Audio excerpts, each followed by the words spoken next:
If you don't want a divorce, get out of this house right now. All right. These words came suddenly from my husband. Obviously, I was taken aback. He must have been quite confident that I wouldn't file for divorce to go to such lengths to intimidate me. When I couldn't take it anymore, I decided to seek advice from someone else. My name is Anna. I'm a 30-year-old office worker. My husband, James, and I are about to celebrate our 5th wedding anniversary. We're still waiting for the blessing of a child. This has led to a constant barrage of questions from my mother-in-law about when she can expect grandchildren. My father-in-law passed away years ago. My mother-in-law lives on the inheritance he left behind. Honestly, I feel on the verge of a nervous breakdown with her constant prodding about grandchildren. Actually, I might already be there. Despite seeing me like this, my husband James doesn't lift a finger to help. In fact, he recently started siding with his mother, blaming me for our troubles. I used to adore him for his kindness when we were dating, but after we got married, his attitude completely changed. Without any consultation, he decided we would live near his childhood home. On my days off from work, I am summoned to his parents' house and made to do housework all day long. Of course, there are no breaks. While I'm busy with chores at his parents' house, the two of them either go out together or stay in watching TV and laughing. I was even yelled at once for making too much noise with the vacuum cleaner. After that, I was forbidden to use it and was told to clean with a broom and a rag instead. Then my sister-in-law moved back home. She was originally living in a neighboring town, but due to some personality conflict, she had recently moved back. Her return has only added to my burden. She has a 4-year-old daughter and expects me to make her kindergartner's lunch every day. When I tell her that it's impossible because of my job, I get yelled at by my mother-in-law saying, "Your sister-in-law is dealing with the aftermath of a divorce." My husband says, "Don't you want to be useful to the family?" And my sister-in-law herself, she says, "It'll be good practice for when you have a child of your own, so you should be thankful." So I end up waking up at 4 a.m. every morning. I make my niece's lunchbox and breakfast for my in-laws, then head back to my place, finish my own housework, and go to work. That's the brutal routine I've been forced into. My husband, of course, doesn't lift a finger to help with any household chores. The only time I get to rest is during my break time at work. One day, after living this exhausting routine for a while, my husband dropped a bombshell on me. "Oh, by the way, Anna, you should quit your job." "What?" "I've talked it over with my mom and sister. You know, she's going through a rough time, you understand?" "No, I don't get what you're saying."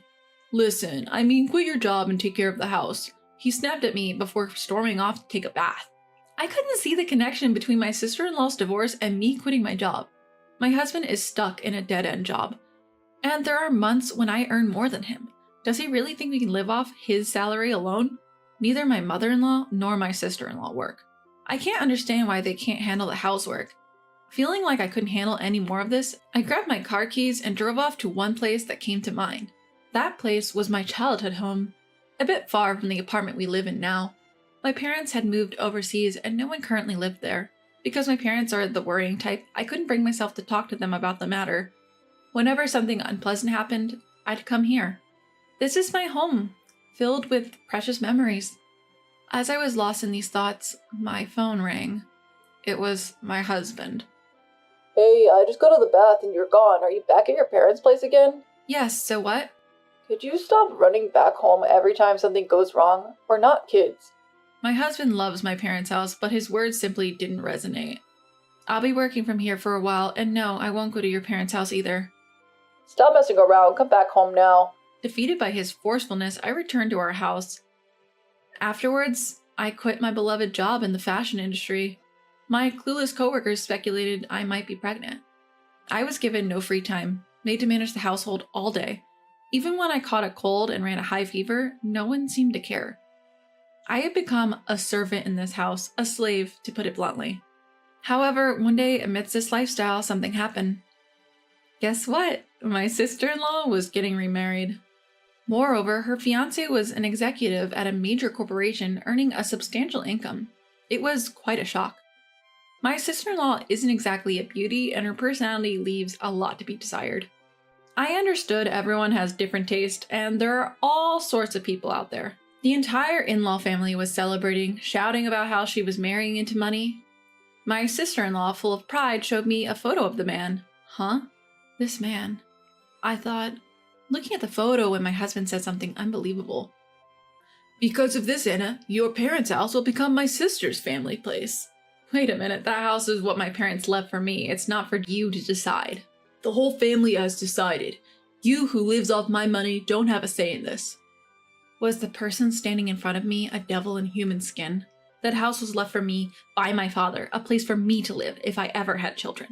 James should know this. Why can he act so selfishly? My heart was at its limit. As if to add insult to injury, my mother-in-law said, "You can't even give us a grandchild. Can't you be useful around the house for once?" There was no one on my side in this house. I returned home, hastily packed a few belongings, and headed to my parents' house. I made a firm decision in my heart. I would never go back. A few days later, having received no calls from my husband, I thought he might have reconsidered. Then suddenly the doorbell rang. Standing there were my husband and sister-in-law. "What are you doing here?" "We thought we should take a look around soon," my sister-in-law said, barging in. Despite my pleas for them to stop, they ignored me, snooping around the house. They treated me as if I was invisible. "This house is pretty nice. Too good for you, Anna." "And when do you plan to move out of this house, Anna? My sister's wedding is coming up soon. Get it together," my husband said, unchanged. As I stayed silent, my husband added, "If you don't want to get divorced, leave now." My husband, confident that I wouldn't divorce him, was grinning with my sister-in-law. Looking my way. Got it. Once I confirmed, my husband seemed pleased, saying it's all he wanted to hear. Apparently, under the guise of celebrating my sister-in-law's wedding, they are planning a long, family-only trip, starting tomorrow. Naturally, I'm not included in this little escapade. My husband told me to pack up and leave by the time they get back. Then he and my sister-in-law left with an excited air about them. Watching their backs, I allowed myself a small, mirthless smile. 2 weeks later, the day for my in-laws to return from their trip arrived. My phone has been ringing nonstop since morning. The caller, my husband. Also mixed in were calls from my mother-in-law and sister-in-law. Finally, unable to ignore the noise, I answered the call. "Hey, Anna, where the hell are you?" "I'm at home?" I replied. "Liar, you're not at the apartment or at your parents' place, and what's the meaning of this?" "What are you talking about?" "Your family house. There's a for sale sign." "Yeah, I put it up for sale." What? What are you talking about?" "Well, after you all left, I gave it some thought. The house you're in now just seems so dirty. I do like things to be clean after all." "I'm divorcing you. Don't mess with me," my husband yelled. That was going to be my line. "Let's talk to our lawyers from now on." With that, I hung up on him while he was still shouting. On the day my husband and sister-in-law returned, I had already been in touch with a certain person. He was a friend of my father's, who runs a real estate company. I didn't know anything about selling houses, but he kindly advised me and we managed to make a pretty good deal. As a side note, the apartment we had been living in was in my name since my husband couldn't pass the screening process. Of course, since I had no intention of living there anymore, I canceled the lease while they were away and sent all of my husband's belongings to his parents' house, cash on delivery. Even afterwards, I kept getting calls from my in-laws, which I ignored completely. I recorded all the unbearable messages they left on my voicemail. According to my lawyer, my husband was hesitating even though he had said he wanted a divorce. It seems he didn't want to lose his maid. I thought it would be a long battle, but then my husband suddenly agreed to divorce.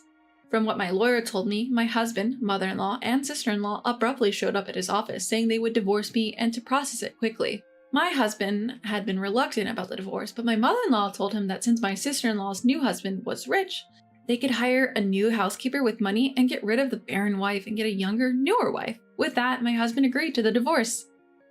Moreover, they offered to pay a small settlement on the condition that I would not get involved with them any longer. I thought that was supposed to be my line, but I decided to accept what was offered. Not long after, my sister-in-law got remarried. For a while after that, life was quiet. Taking care of myself was so much easier than I thought. I deeply regretted not divorcing sooner. Well, I'm finally free. Time to enjoy my new life. Just as I was beginning to embrace this thought, an incident happened.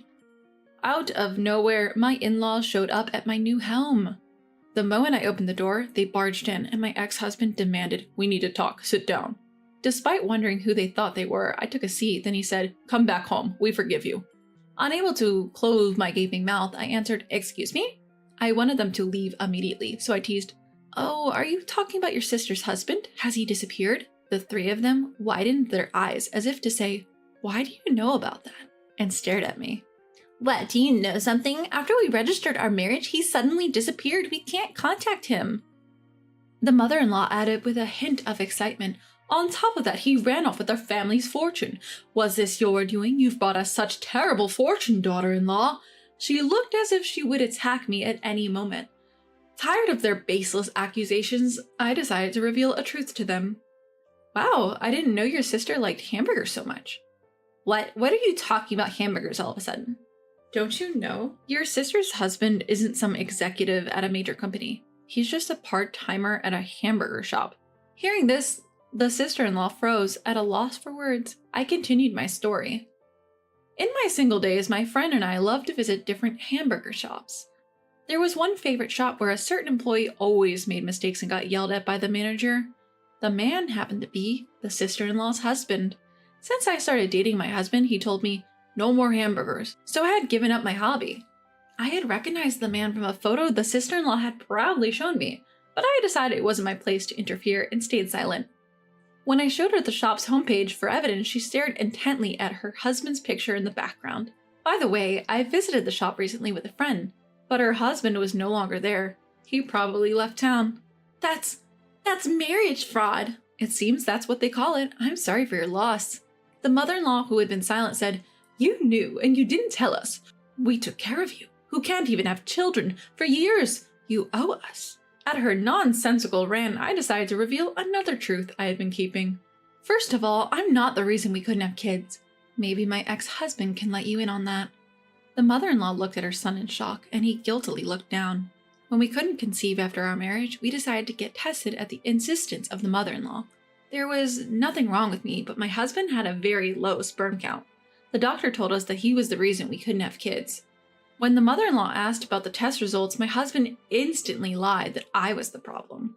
I was angry, but they just said nonsensical things like, "You have to support your husband." Refusing to face the truth, my ex-husband joined forces with my mother-in-law, pinning all the blame on me in the end. "Look, I admit I was wrong," my ex-husband said. "Once the house sells, we'll get a good chunk of money, right? Let's all live happily as a family again." "Well, we've been through a lot, but let's get along from now on," my mother-in-law chimed in. At the end of the day, I realized they probably came here today with the intention of getting their hands on my money. What a disgusting lot. No chance I'm getting back together with you, and I don't consider any of you family. Upon hearing this, my ex-husband retorted, "Getting a little big for your boots now, aren't you? I know, even if you sold the house, you hardly have any savings. How do you plan to survive?" It seems he had sneaked a peek at my bank account during my single days, and now he had this smug look on his face, as if to say, "Now that you know, do as you're told." To poke fun at my situation, the three of them were smirking at me, so I decided to enlighten them with a little truth. "Sure, my savings aren't that much." "See, I told you so." "But instead, I've invested in stocks, enough to live without working for the next few years at least." Their faces looked like they wanted to say, "No way," as they stared at me. Actually, since I was a child, my father was interested in stocks and investments. He had a knack for foreseeing things, and I inherited those skills and built up a decent amount of wealth. The money that supported my parents' move abroad was all from those successful investments. Of course, I had kept this a secret from my money-grubbing ex-family. Seeing the disappointed trio, I asked, "You can leave now." "Oh, what was it again?" "It's in our divorce conditions. If we approach each other without reason in the future, either party will have to pay a penalty. Are you going to pay, or should I call the police for trespassing?" The word police scared them off, and they left in a hurry. I immediately consulted my lawyer about the day's events and was told to contact him if the ex-family tried to get close again.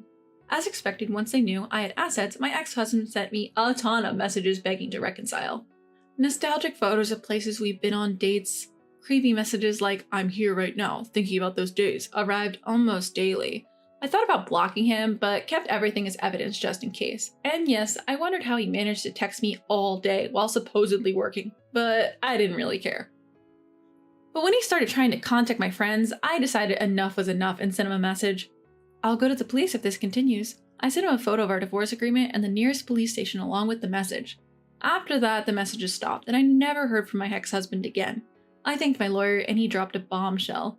Apparently, my ex-husband planned to live off his sister's new husband and had quit his job when she remarried. He was a fool for leaving a decent job at a decent company. "Document you asked for should be arriving soon," I told my lawyer. I had placed another request with the lawyer separately from this matter. Soon after we were married, I felt something was off. My precious personal belongings were slowly disappearing. First, it was a necklace that I bought myself when I was single. Then a fountain pen my parents had given me as a job starting present. Bags, rings, and above all, the fountain pen was something I cherished greatly. When I talked to my husband about it, he yelled, "Don't worry about losing things." Suspicious, I installed a surveillance camera without telling my husband. What it captured was my husband and mother-in-law rummaging through my closet, grinning. Once my sister-in-law moved back in, the footage showed 3 people instead of 2. Taking advantage of my silence, their actions escalated. They were selling my personal belongings, their greed for money fueling their actions.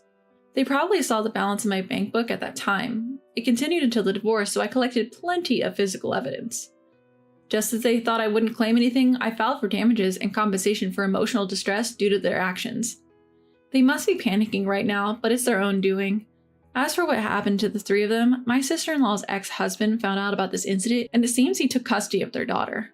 Seeing how my sister-in-law didn't seem to care for her daughter, I felt relieved. Just a while ago, I saw the daughter-in-law and what seemed to be the ex-husband happily holding hands and shopping.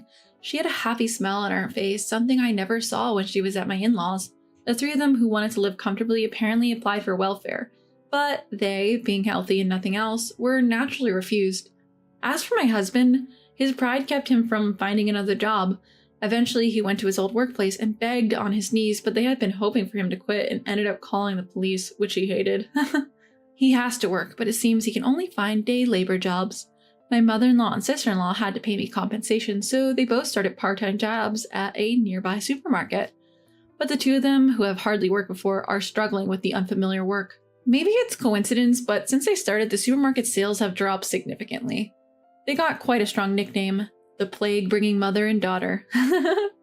By the way, the marriage scammer is still at large. I thought they owned the house they were living in, but it was actually a rental. Unable to pay the rent, the 3 of them moved to a rundown apartment that was infamous in the neighborhood. Their living is hand to mouth, and it seems they're always fighting. The other day, the police were called because their fighting was too loud. As for me, thanks to their help, I sold the house and used the money as capital to start a new apparel company with a colleague from my old job. Recently, we've been getting more customers and even featured in magazines and TV. Being able to return to the job I love is the happiest thing for me.